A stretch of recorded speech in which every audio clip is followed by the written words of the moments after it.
خبردار آئندہ تم نے کسی کو بھی کمنٹ میں کہا کہ sir I am your big fan, یار وہ تمہیں کیا دے رہے ہیں بگ فین کے بچے؟ آپ لوگ کیا سمجھتے ہو کہ جتنے بھی ناچنے گانے والے ہیں کیا ان کو گھر سے اپریشیٹ کیا جا رہا ہے، ان کا ساتھ دیا جا رہا ہے؟ یہ سوچ رہے ہیں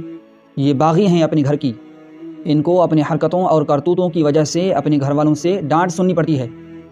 اور آپ لوگوں کے سامنے آ کے یہ اسٹار اور فیمس ہو جاتے ہیں تو آپ لوگ ان کو سر پہ چڑھاتے ہو۔ ایک بات مجھے سمجھ میں نہیں آتی کہ اللہ کے بندوں، تم لوگوں کا ملک قرض میں ڈوبا ہوا ہے، لوگ ایک دو وقت کی روٹی کے لیے ایک دوسرے کو مار رہے ہیں، خودکشیاں کر رہے ہیں، لوگوں کے پاس کھانے کو کچھ نہیں ہے، معاشی اعتبار سے تباہ ہو چکے ہو، اخلاقی اعتبار سے تباہ ہو چکے ہو۔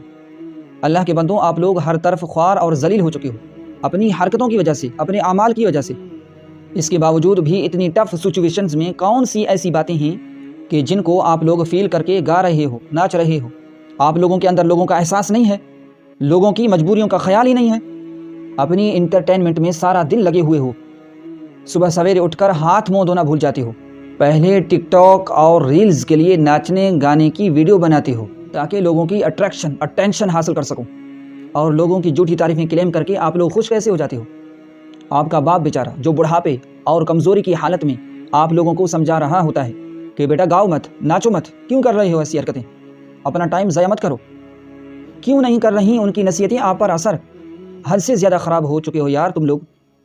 اللہ کا واسطہ یار اپنے بارے میں سوچیں، اپنے بیوی بچوں کے بارے میں سوچیں، اپنے کیریئر کے بارے میں سوچیں، اپنے آخرت کے بارے میں سوچیں۔ یہ دنیا ختم ہونے والی چیز ہے، کیوں نہیں سمجھ رہے آپ لوگ؟ ابھی بھی وقت ہے، سمجھ جاؤ، ایسا نہ ہو کہ توبہ کا دروازہ بند ہو جائے اور آپ لوگ معافی مانگنے کے لیے بھٹکتے رہیں۔